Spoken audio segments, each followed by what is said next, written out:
Welcome, everybody. This is my clinic on the Rapido Fairbanks-Morse H16-44. Before we get started, there is a handout and it is in the chat. You can click on that link in the chat and open the handout. You can choose to print it if you want to have a permanent copy of it, or you can just kind of flip screens and refer back and forth. I'm going to leave this up for a second because if you aren't able to get it out of the chat, you can just retype that short link at the top. There are no numbers in that, and there are no uppercase letters in that. So just so that you know, that's the best short link I could come up with. So the handout that you have is a document that I compiled for the purposes of following along with this clinic, and it takes the production of the H16-44 and puts it in chronological order because it's more useful for my clinic when it's framed in chronological order. So there's going to be two parts. Oops. I'll talk about the prototype in part one, and I'll talk about the model in part two. In part one, I'm going to go through, there's so many changes to each railroad's specific order, all the way through all of the so-called phases, that I'm going to group things into the generalized changes in design. And we will talk about some of the road-specific options or alterations that might have come along. And some of them I'm not sure if they're road-specific or if it's just what Fairbanks-Morse decided to do in that moment during production. By that I mean there are big changes and small changes, and I'll try to point out some of the small changes, but we're not going to get to all of them. I'll take a lot of time to sort of point out what the big changes are. So what we're talking about when we talk about the H16-44, it is a four-axle, 1,600 horsepower road switcher, weighed about 250,000 pounds, 42,000 pound-feet of tractive effort at startup. It was produced from April 1950 to February 1963. It was Fairbanks Morse's most popular locomotive that they produced.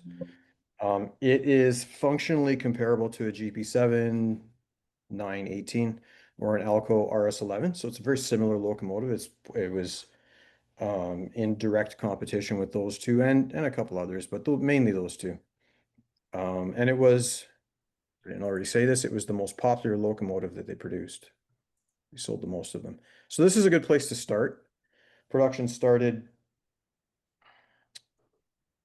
around this time, just a little bit before this time. This is New Haven number 594. We'll consider this to be the starting point, and we'll spend some time on two photos of this unit in order to get a sense of where the design of this locomotive began. So you'll see that there are a lot of design flourishes. It reflects a lot of Raymond Loewy's design aesthetics. Maybe someone can correct me if I'm pronouncing Loewy's name wrong. So it's a highly stylized locomotive in comparison to some other things that were out there. Maybe the BL2 was a bit more stylized from EMD. So it kind of reflects that immediately that post-war era or the some of the design aesthetics from the 1950s. So I'll start by pointing out some of the design features, and I'll give you another view of the same locomotive. So the very first phase of these things, they had the typical rectangular cab windows, but on either side they had a half circle, so it would look like a capsule kind of shaped cab window. And the radiator section flared out slightly wider than the rest of the car body. And you can see in this shot, you can see with that shadow that the radiator section is somewhat wider. It had this sheet metal flourish around the headlight, sort of a bezel around the headlight or a bezel around the headlight. A really cool looking medallion thing underneath the headlight. Wish I had one of those, but they're probably huge. Here's another view, same engine. Another view of the same engine. You can really clearly see that flared section where the radiator is. And the first number of units for the first few months, several months, they were using AAR trucks. Fairbanks-Morse was on these, and you can get a really good view of that cab window here with the semicircles on either side. There's actually glass, so it's open. You can see through it. The radiator section, if you notice, it goes right from the walkway about 3/4 or 2/3 of the way up. There's a large flat panel above the opening or the louvers or the shutters of I guess they were shutters, yeah, of the radiator section. So we're just going to keep an eye on that because that amounts to an important change during the phases. And there's a couple things happening here. You'll see that this unit, the short hood, is the front. So you'll see at the front, the walkway is much higher than the walkway is at the back. So there's the front section all the way around the cab. The walkway is very high, like a whole step higher, um, or a step and a half, I guess. And there's this raised section in the middle of the long hood that's sort of like a reminiscent of a U-25B.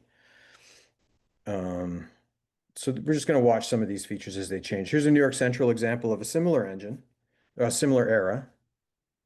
Built a little bit later, 6 months later than the New Haven engine we were looking at. So you can see the same things happening with the radiator section flared out. It has the semicircular cab windows on either side. Now this is I believe these were set up with as long hood forward. And you'll see that one of those semicircles is actually a rectangle. And the reason for that was that New York Central had a collective agreement stipulation where if there was a seat in a locomotive cab, there had to be a window next to it. And so on this side of the cab, there are two seats. So there had to be a full window, and the crescent window, I guess, didn't um, suffice. So on the other side of the cab, apparently these had a full, or sorry, the two semicircular windows. And you'll see that by this point in 1951, they had switched over to their own design of truck frame. And you'll see also this locomotive still has the high walkway on one end, on the short hood end, and a low walkway on the other end. This one doesn't have that bump reminiscent of U-25B, the way the New Haven engine did. So this is what I mean when I say that we're going to be tracking a lot of changes, and it's pretty hard. Kudos to the manufacturer. They didn't do this phase, but even in the phase that they did, props to them for the way that they captured all of the details for each road. This is one of the New York Central engines after it was in Mexico many years later. And this just gives you another view of the interesting cab window arrangement and that headlight bezel. Slightly different headlight on this than the others. Just let me get caught up with my notes here. And then here we have a Long Island version from around the same phase, this was late October 1951.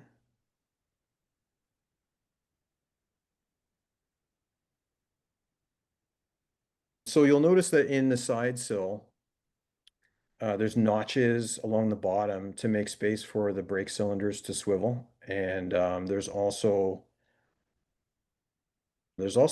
no handrail protecting anybody walking down the walkway. And let's just take note of the class light and number board arrangement. So at what amounts to the front of this locomotive, it has a class light combined with the number board. And then at the other end, the class light and the number boards are separate, and we'll get another shot to look at that. And so here on this southern unit, we can see that arrangement with the class light looking a lot like a steam locomotive or a caboose, class light fixture, and the number board being like a window in the side of the short hood. This one has no notches for the brake cylinders, and this one is only a couple months later than the previous one. So 6 months later, here's Santa Fe units with different number board arrangement again. Very strange looking class light fixture. Same kind of headlight bezel thing that they have going on with that. And again, now they've dispensed with, by this point in 1952, they've dispensed with the um, the notches in the frame by changing the way that the brake cylinders sort of fit on there. Here's a Lackawanna version.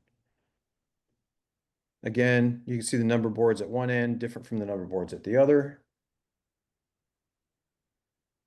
The Lackawanna engine is built long hood forward, or the cab is arranged long hood forward.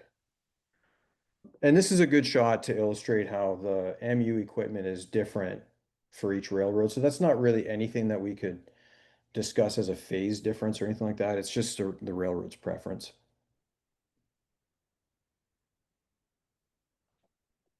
Just take note of the fuel tank, the arrangement of the fuel tank, and the air reservoirs. A lot of that remains kind of unchanged throughout these early phases that we're looking at right now. I'm going to sort of breeze through these, but we do need to kind of look at what these changes are like. So Penzi unit, I don't think the train phone would have been something that Fairbanks-Morse installed. You guys, you Penzi guys, if there's anyone on here, you can correct me on that. But I think that would have been installed by Penzi at a later date. Again, let's look at number boards and class lights. This time the headlight is at the top of that bezel, that sheet metal bezel, as opposed to the bottom. So sometimes they would put it at the top and sometimes they'd put it at the bottom. I really don't know why a railroad would choose one over the other, but it would appear that they had the option to choose. And maybe they had the option to choose like a Mars light up in there too. And then in this picture, this is an interesting shot because we see three phases all in one shot. It's pretty cool. And then this is a different number board arrangement again. We're still in this first locomotive built in 54, early 54, is coming to the end of that first phase, or approximately what we call that first phase. And this number board configuration becomes something that is more consistent. And you can see that the headlight bezel is different now. We still have the flared, we still have the flared radiator section. Milwaukee opted against using handrails on this first order. The 405, if you look back at the second unit, it has handrails on the walkways, and the third unit also has handrails on the walkways.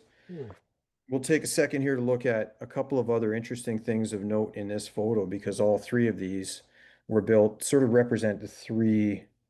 I mean, it's not really safe to say that one represents a phase, but the first one was built within what's known as or what's commonly referred to as the first phase. The second one is built within what's commonly referred to as the second phase.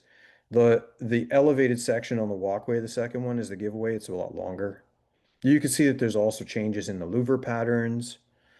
We're not going to get too much into that because there's so much variety in that I'm not going to parse that out just yet. And then the last engine is from the phase that Rapido has done, and that's with the high walkway all the way around the engine, but we'll get to that in a minute.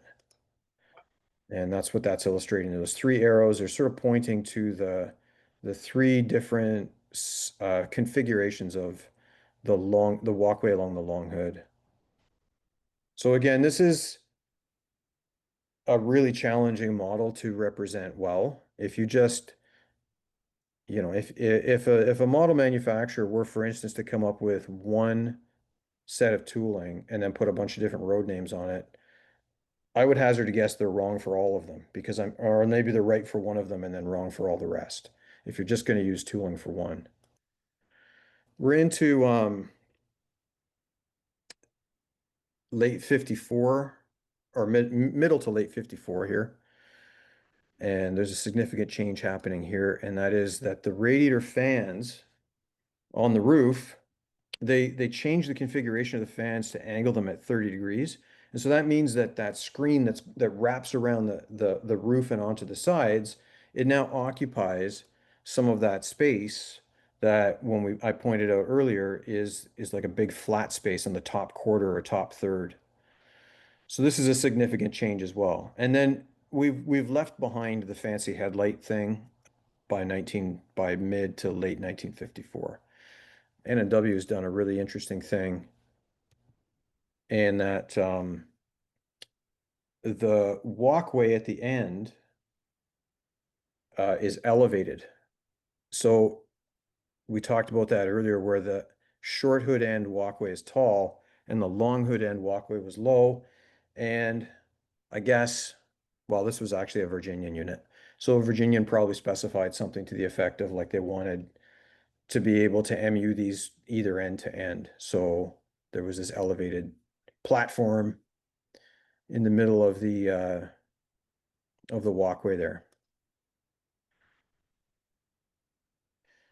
Around this time, we start seeing the circular latches on the doors on the sides. We still have the different walkway heights. But at this point, we start to see this pocket for the door, the cab door. And you'll notice we talked about number boards and class lights. So now we have something that resembles more of a streamlined, diesel locomotive class light. And that's going to stay on all future phases.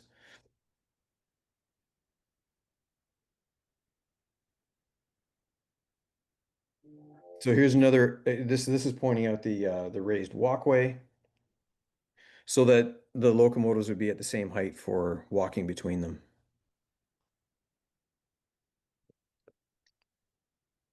I don't really have anything in particular to point out in this shot other than the fact that I love the paint scheme.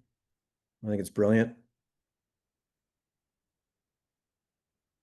And then now we're stepping into the phase of locomotives that Rapido has produced in their model. So we'll call it the phase three. I think that's what everybody tends to call it.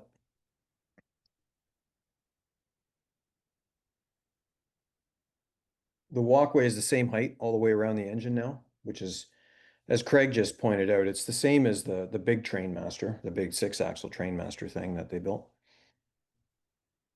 Which also means that they have tall step wells or ladders at each corner now, instead of the long hood end had a shorter ladder or step well, whatever you want to call it. And now we start to see louvers on the side to ventilate the various compartments that are in there, things like battery boxes and that sort of thing to help ventilate them to prevent explosions. And we also have DeFasco trucks on the castings on the CLC units. So CLC is Canadian Locomotive Company, I guess it was, in Kingston, Ontario. And they were building locomotives under license for Fairbanks-Morse. And you can see the builder's plate, a little bit different from an FM builder's plate there. So this is another difference among millions of differences. I'm exaggerating, but among many, many differences. Obviously, CN has got their own style of bell on this. That's not a Fairbanks-Morse or CLC modification. That's their own specification for that. Fuel tank's a bit different. Air reservoir is a bit different from earlier phases. This is a great shot, or a nicely exposed shot. I like this one because you can see how we can talk about the radiator fans.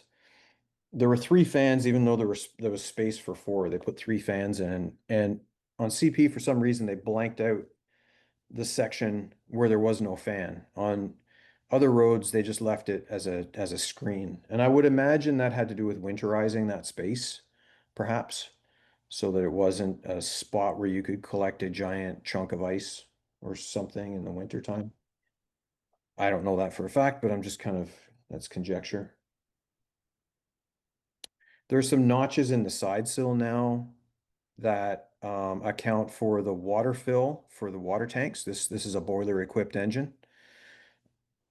And this is an interesting configuration that they came up with, and that is that the water tanks kind of straddle around the fuel tank, which is in the center. And we've gone to vertical shutters on the radiator section, this is a nice photo to point that out. So we had horizontal shutters previously when the shutter section was much taller because the walkway was shorter, right? So now we've got these vertical shutters. Here's a very cool builder's photo. This is a dynamic brake equipped locomotive, and you can tell because if I'm not mistaken, it's that screen The long hood is the front on this locomotive, so it would be the screen just ahead of the cab. And the fan would be directly above that, so I would imagine the resistors are probably vertically mounted behind that screen. This is a non-dynamic equipped locomotive. Another builder's photo. Smaller fuel tank. This is the Fairbanks-Morse. Obviously, this is the Fairbanks-Morse trucks that they were using right from their partway through the first year of production. They switched over to their own trucks from AAR trucks. Interesting louver arrangements on these, all very different from road to road.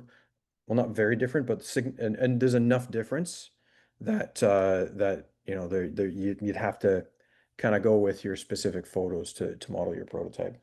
This one's of particular interest to me because this is the model that I have, except it's in Penn Central paint. I guess that's a cab heater box in front of the cab there under the whistle air horn thing. This is a steam generator equipped locomotive. So there's a steam generator in the short hood. There's not a whole lot to indicate that when you look down on the model from above, but I'll show you what that looks like in a moment. And water tanks for the boiler. Another builder's photo of that.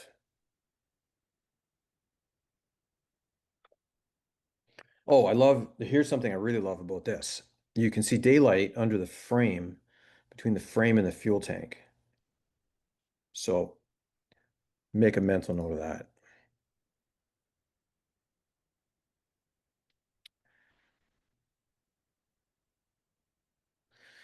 Cool thing about the New Haven engines is that they had a light on the stanchion next to the opening for the drop step.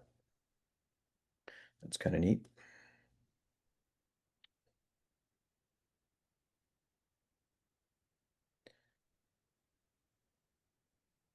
I forget why I put that arrow there, so we're just going to keep moving.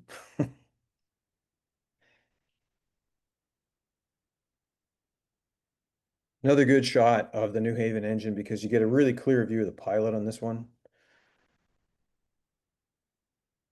Drop step is low on these. I think we'll look at another shot of the CN engine. If I'm not mistaken, the CN engine has a high drop step, meaning that you don't have to jump down from the platform to get onto the step between the locomotives. And there's a chain. It's interesting. There's a chain across that the gap where there is no gap, I guess that's the point. There's no gap in the handrail. So I guess you have to duck under the handrail or that bar comes out. I'm not sure which. Probably have to duck under it. And then the chain, I guess, would go across to the next unit to provide some sort of handhold, I suppose, for moving between locomotives if you needed to do that while they were moving. Here's a gorgeous repaint. Looks pretty fresh. This is shot in Chicago after the locomotives were collected there by Penn Central in order to be in one maintenance space. Craig Zaney and I had an interesting conversation about and I don't know the answer yet, but judging by this photo, I think I might have an idea. So we were talking about the steam line because these New Haven locomotives were for passenger use. They had a boiler in them. And it would appear that I'm not sure if Penn Central took the steam line out or not. They were used for switching passenger trains, I believe, if I'm not mistaken. So I don't know if they would want to hook up the boiler to passenger cars as they're switching them. But that's something for us to figure out at some point. I think the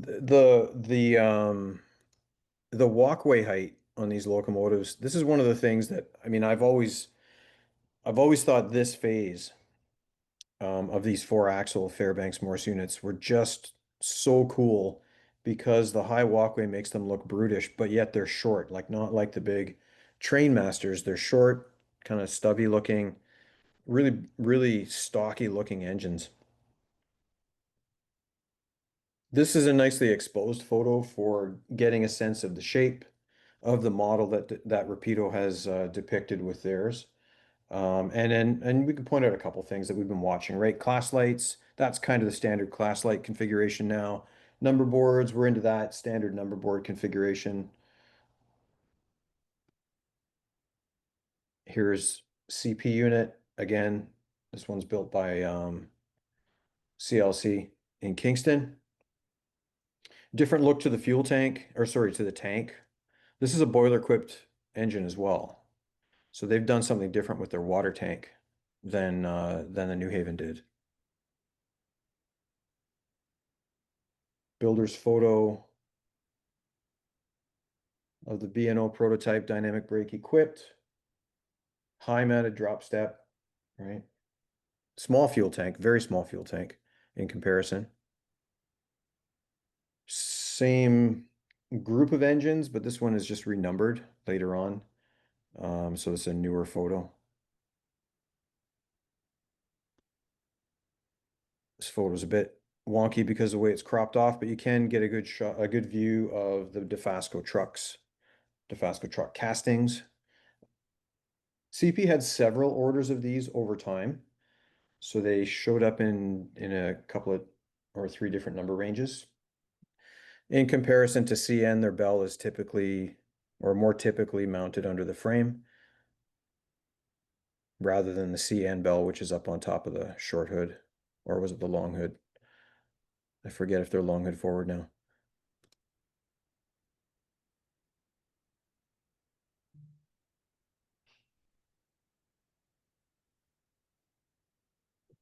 So the CP units were short hood forward. Again, you can see the CLC builder's plate at the far end in this shot. There's no drop step at all on this one. There is MU equipment, but I suppose they did not anticipate people moving between them. And because there's no drop step, there's no gap in the railing. Likewise,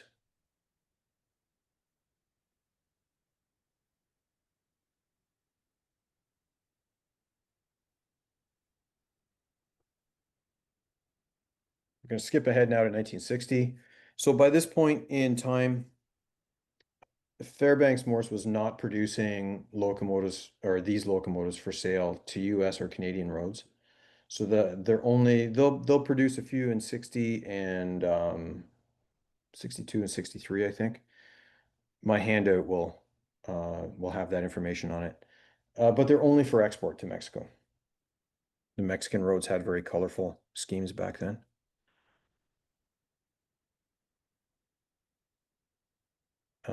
This one is, I mean, this kind of blows my mind. 4-unit lash up of these things.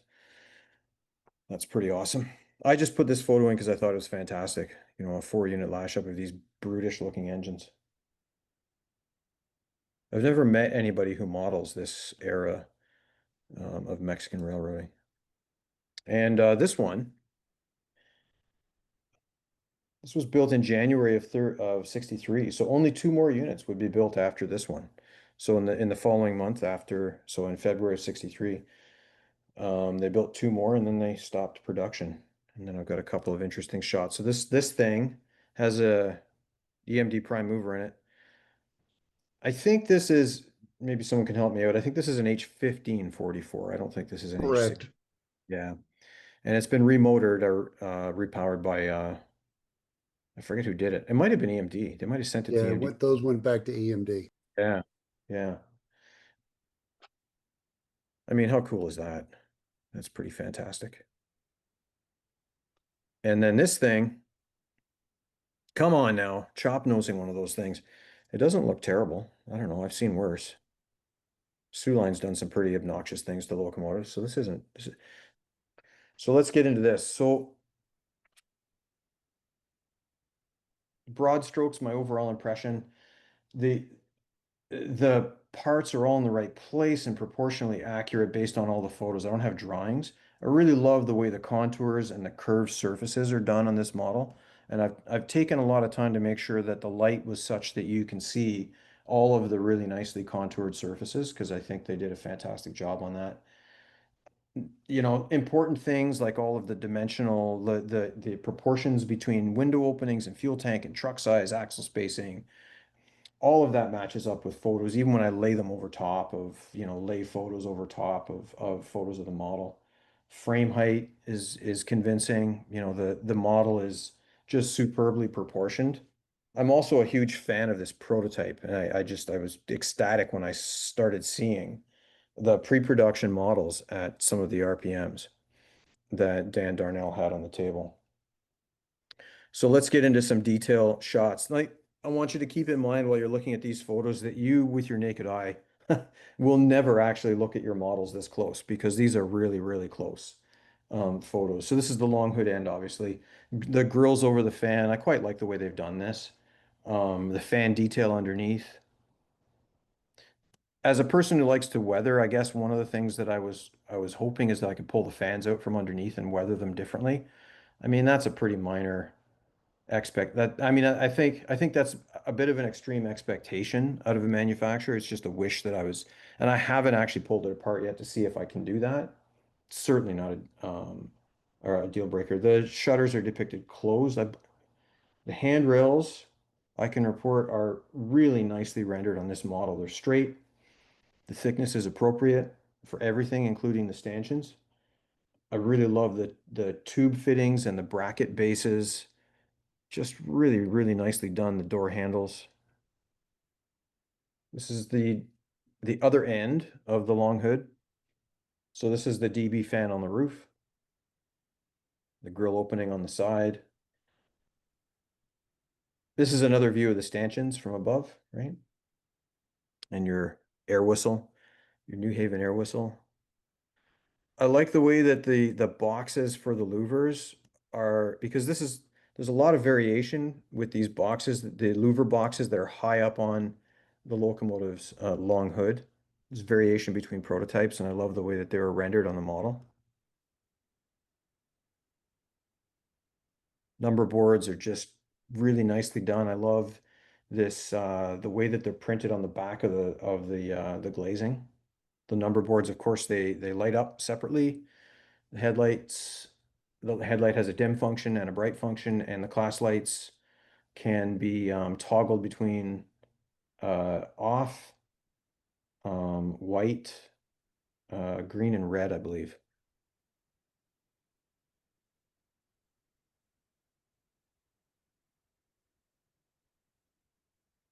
And there's an even closer look. Like I said, far closer than you're ever going to get to your model.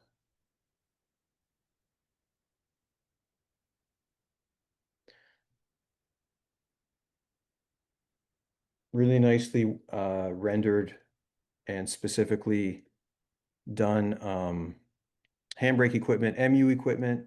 There's the little light on the stanchion next to the drop step. It does not light up. That would be an incredible accomplishment if it did. But I'm not complaining about that because I don't even see how that's kind of technologically possible.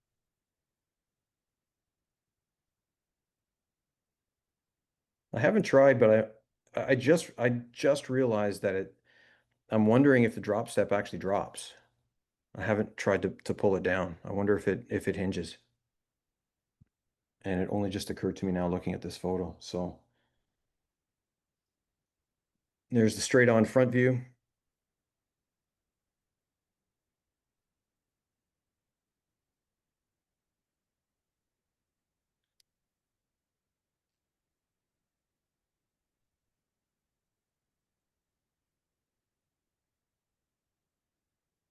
Nice detail behind the lens of the headlight on this version, on the Penn Central version.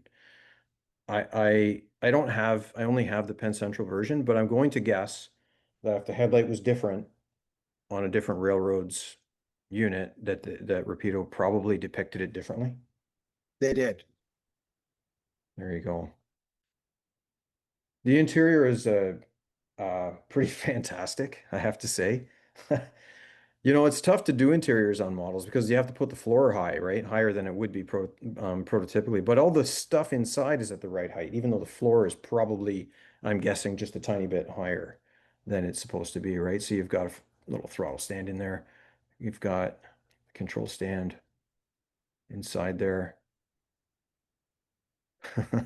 I tried to take a shot right in through the window. I mean, they've even got the back wall in there. Come on, right? And the instruments light up on that thing And the too. and the instruments light up. Like it's I'm laughing because I'm so amused by, how much how at the lengths to which they went on this model to get all of these things included. I mean, if I wanted to have a beef, it's that red wire, but I mean, a little bit of paint, I'm gonna get rid of that when I weather it.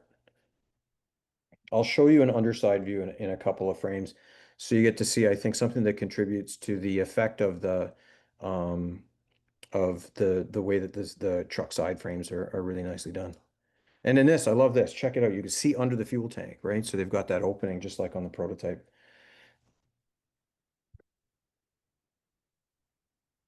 All the louvered surfaces and everything. I took a lot of time with the light on this to make sure I captured all of the surfaces with the louvers and the tread plate on the steps, the door handles, quite nicely done. The screen, what's implied, it's not an actual opening, it's implied in the tooling, the screen on the long hood door, the engine room door there. It's at the very, very far left of this frame. It's really nicely done. The artwork is great. The artwork is accurate and correct. The Penn Central Historical Society is appreciative of the fact that everything is the way it should. Everything is proportioned correctly. Really nice, fine screen printing or sorry, pad printing, not screen printing for all of this small lettering. Very crisp. Even got a little builder's plate printed on there.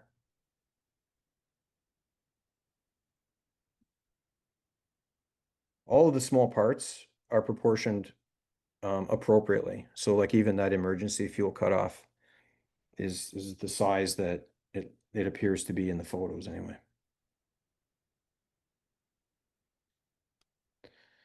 Crazy, crazy close up, but it does give you a sense of, like it's almost legible into that builder's plate and nicely rendered Penn Central logo. Thanks very much, guys. A little bit of detail underneath the frame, the conduit there, and some plumbing. All nicely done, sand pipes and everything. The bracket across between the side frames. And if you look at the thickness of the side frame, that's nice too. That's something that's been a long time coming with a lot of our HO models. The side frames are kind of unrealistically thick, right? So this is nicely done, I think anyway. Um, Here's the steam line. Little bugaboo. The screw to take the coupler out is right under that steam line part. So I guess that means that I'm going to have to take that part out to get the coupler out in order to get inside the locomotive if I want to see if I can get that fan piece out of there. Or alternatively, I won't bother weathering that piece that has the fans on it. I'm not sure how much of a difference it'll make, right?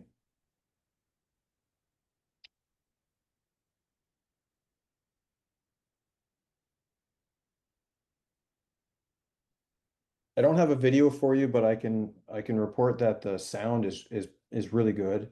I would say probably the best that I've heard yet from a manufacturer. I have the feeling the speaker is not your typical kind of sugar cube speaker. It sounds really good. This is a full version, Sound version 5 decoder. I talked to you about class lights. It has ground lights, functional ground lights as well, and a cab interior light. I'm just trying to get caught up on things that I might have missed. Far more sound effects than I personally would ever use.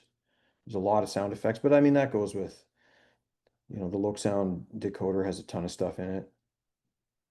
And then here again, you can see the daylight under between the frame and the water tank slash fuel tank assembly and all that. Just a quick shot of what it looked like when I opened the box. Of course, you get stickers. Who doesn't love stickers?